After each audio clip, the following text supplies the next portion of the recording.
Hello everyone, I'm back with my next lesson. So we're learning about 11-2, and 11-2 is about finding derivative of trig functions. So trig functions. How do we find derivative of trig function? Okay, so today I'll just go over first two functions like the sine and cosine ones, and we'll do the rest tomorrow. So let's start off with sine and cosine. Okay, if you take derivative of sine function, it's always equal to cosine. And if you take derivative of cosine, that's equal to negative sine function. So it's negative sine function. Okay, why? So let me show you why. So in order to understand the process, what I'm going to show you, I'm going to show you graphs so that you can actually understand how come cosine becomes sine's derivative and how come sine becomes cosine's derivative. Let's just take the first equation. Okay, I hope you remember the graphs for each one of these functions because that's what you needed to know first. So let's say my sine function's graph would be, normally we have four intervals. We have 90, we have 180, 270, and back to 360. And sine starts at 0, goes to +1, 0, -1, and back to this. So that's how sine graph looks like. I hope you remember. Now, in order to understand its derivative, what I'm going to do based off this first graph, I'm going to draw the graph for its derivative. So let's just say derivative. This is y dash. Okay. Now, try understanding a few things.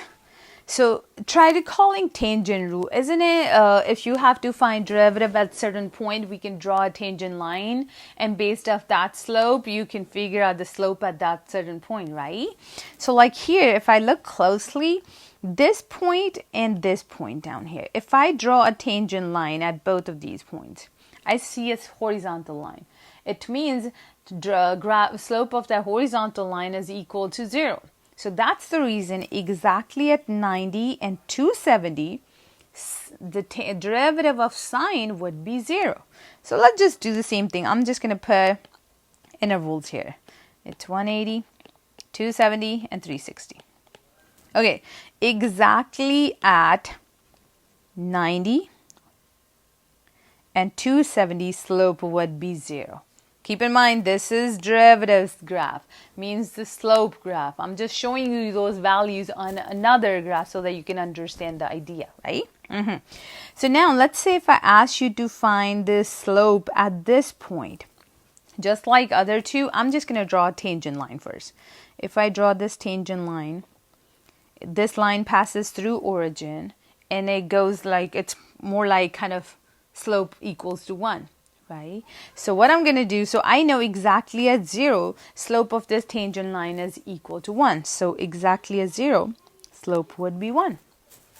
Same thing I would do at 180. Draw this tangent line. I see another where the slope is 1, but since it's going down, the slope would be -1. So exactly at 180, slope is -1. Same thing for 360. If I draw this tangent line, I see another line going up, so slope would be 1. But since it's increasing, so slope would be +1. Now, what do I see if I connect all these points? What I see is it's cosine function. So that's the reason derivative of sine function is cosine function. Okay? That was the first one. Now let me show you how derivative of cosine is negative sine. So let me show you that. Okay. How about if I use this same graph here? So first let me just erase this thing here because I'll be using this as my original cosine graph. And here's I would draw my derivative graph. Let's put all the intervals 90, 180, 270, 360. Okay. I see, how many turns do we see? So I see one turn here. So I know if I extend it, it's going to be another turn here. I know this can be extended to this side, and that would be another point. So at those 3 points, I know slope going to be equal to 0. So let's plot those points. So exactly at 0, it would be 0. exactly at 180. Let me pick a different color. This would be 0. It would be 0 here. And again, back to this. So it would be 0. Now, how about other 2 points, 90 and 270? Draw a tangent line. Line going down, so it means slope would be -1. So exactly at 90, it's -1. At 270, draw a tangent line. It's going up, so slope would be +1. And now if I connect these points, what happens?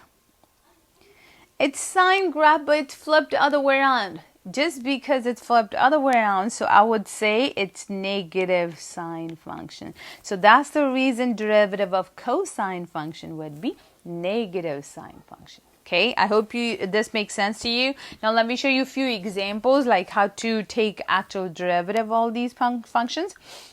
Keep in mind we are still using product rule, quotient rule, and chain rule. Depends on how the problem looks like. All right, so you still have to recall those rules. You have to. So if you want to follow along, I'm on page 680 and I'm on example 1. So my first example is 3 times sine x. So sine x is my trig function. This 3 is just a coefficient. If I have to take the derivative, I can pull out the constant, take the derivative of sine x, which is going to be equal to cosine. So it would be 3 cosine x. Okay. I have sine x over 2 for something like this. So I hope you remember if it's a fraction and one of the number is a constant, you can pull out the constant and try not to do quotient rule. I would do 1/2. Derivative of sine function would be cosine function. So finally my answer would be, it's cosine x over 2. Okay, how about if I have y is equal to x plus cosine x? Okay, since this is adding, so I would just take every single piece and take the derivative. Derivative of x would be just 1. Derivative of cosine would be negative sine. Simplify later on, so my answer would be this. Okay, then I have a few more. 2x cosine x minus 2 sine x.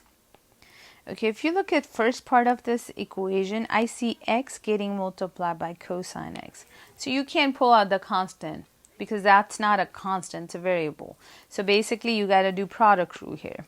So I would say this 2x is my first piece, this cosine is the second one. You can pull out the constant if you want it, either or. I'm just going to leave it like that.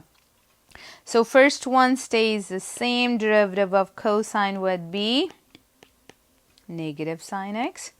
Oh, I'm not done. Still, that's just the first half of product rule. Now, the second part, which is cosine x, would stay the same. Derivative of the first part would be 2. And I still have this piece here. So let me pick a different color for that. So it's minus. Derivative of sine is cosine x, and 2 would stay the same. Now, just put everything together. So this one, if I put it together, is 2x sine x, 2 cosine x, 2 cosine x, and cancel these. So this is my answer. Okay, I have a few more to show you guys. Because sometimes people get confused with the angle and the coefficient. So let's say, or I would say this is more like chain rule examples. So let's say I have cosine of 3x. If I ask you to take derivative of this, so you know derivative of cosine would be negative sine. So keep in mind, this is the angle. Anytime that angle is different than x, that's where you have to do chain rule. So first I would take derivative of cosine of this angle, which is going to be sine of the angle itself. Then time to do chain rule. So since the angle is different than x, so I would multiply this by the derivative of the inside angle, which is going to be 3. Now you can multiply this 3 with this because 3x is the angle and that 3 is just a coefficient. You can't. But instead you can just put it on the front. So that would be my final answer. Okay, how about if I have, let me show you. I'm almost there. I just have a couple more. or I would say just these ones. I hope you understand the difference. Looks like exactly the same because we have same number, same function, but just the way it's set it up, that makes a big difference. So this time this square goes with just that expression. So in order to deal with this, I would simplify this piece first, and I would distribute this square to both. This becomes sine of 9x to the second. Now this is just chain rule problem. So what's the derivative of sine of something? It's cosine of that. Then you got to go to second layer of this problem. What's the derivative of the angle? It's 18x. You can't multiply 18x by 9x to the second, but instead you can put it on the front. So finally, answer would be this. Here you go. How about this one? So this square goes with the entire function. So you have something in parentheses with some degree on the top. This is where you have to do chain rule first. So I would put this in the front. Sine of 3x stays the same. Time to take derivative of the inside. It would be sine 3x, derivative is cosine 3x. Almost. The last layer is the angle itself. What's the derivative of the inside piece? It's 3. So put it together.